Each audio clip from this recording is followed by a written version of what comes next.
ഓടാൻ പോവുക, നടക്കാൻ പോവുക, ജോഗിങ്ങിന് പോവാന്നൊക്കെ പറഞ്ഞു കഴിഞ്ഞാൽ എല്ലാവർക്കും ഒരുപോലെ ഇഷ്ടപ്പെട്ടുള്ള ഒരു എക്സസൈസ് മെത്തേഡ് അല്ലേ. അതുപോലെ തന്നെ ആധുനിക സാംസ്കാരിക സാമൂഹിക ജീവിതത്തിൽ ഒഴിവാക്കാൻ പറ്റാത്തൊരു പ്രധാന ഘടകമാണ് ഈ കയ്യിലിരിക്കണ മൊബൈൽ ഫോൺ. ജോഗിങ്ങിനും ഓടാനൊക്കെ പോകുമ്പോൾ ഈ ഫോൺ കൈ പിടിച്ച് ഓടുക എന്ന് പറഞ്ഞു കഴിഞ്ഞാൽ കുറച്ച് ടാസ്ക് പിടിച്ച പരിപാടിയാണ് കേട്ടോ. അതിനെന്തെങ്കിലും സൊല്യൂഷൻ ഉണ്ടാകുന്ന ഗൂഗിളിൽ സെർച്ച് ചെയ്തപ്പോഴാണ് കേട്ടോ ഒരു കിണ്ണം കാച്ചി ഐറ്റം ഞാൻ കാണുന്നത്.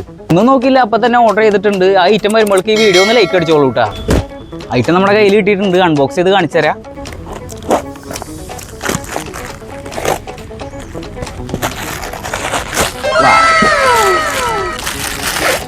പൊളിയായിട്ടാ അതെങ്ങനെ യൂസ് ചെയ്യാന്നുള്ളത് കാണിച്ചു തരാം. യൂസ് ചെയ്യാൻ ഭയങ്കര സിമ്പിളാണ്. സ്ട്രോങ് ആയിട്ടുള്ളൊരു ക്ലിപ്പ് കൊടുത്തിട്ടുണ്ട്. ഇവിടെ ഇങ്ങനെ എലാസ്റ്റിക് ആണ് വരുന്നത്. ഇതിൻ്റെ സൈഡിലേക്ക് ഒന്ന് ആക്കി കഴിഞ്ഞാൽ സ്കൂൾ ബാഗൊക്കെ അഡ്ജസ്റ്റ് ചെയ്യണ പോലെ സിമ്പിളായിട്ട് അഡ്ജസ്റ്റ് ചെയ്യാൻ പറ്റും. പിന്നെ സ്റ്റോറേജ് സ്പേസ് വരുന്നത് ഫ്രണ്ടിൽ ഒരു സ്റ്റോറേജ് വരുന്നുണ്ട്. പിന്നെ ഒരു സിബൊക്കെ വലിയ കുഴപ്പമില്ലാത്ത ക്വാളിറ്റി ഉണ്ട് കേട്ടോ. പിന്നെ ഇതിൽ അത്യാവശ്യം സ്പേസും ഉണ്ട്. നമ്മുടെ ഫോണൊക്കെ ഇതിൽ സിമ്പിളായിട്ട് സ്റ്റോർ ആവും കേട്ടോ. ഐറ്റം നല്ല കിണ്ണം കച്ച സാധനം, നല്ല യൂസ്ഫുൾ ആയിട്ടുള്ള ഒരു ഐറ്റം ആണ്. നിങ്ങളുടെ ഓടാൻ പോണ ചങ്കിന് വീഡിയോ ഒന്ന് ഷെയർ ചെയ്ത് കൊടുത്തോളൂ കേട്ടോ. അതിൻ്റെ ലിങ്ക് വേണ്ടവർ ഒന്ന് ഫോളോ ചെയ്തിട്ട് ഒന്ന് മെസ്സേജ് അയച്ചാൽ മതി. ഞാൻ ഇതിൻ്റെ ലിങ്ക് അയച്ചു തരാം.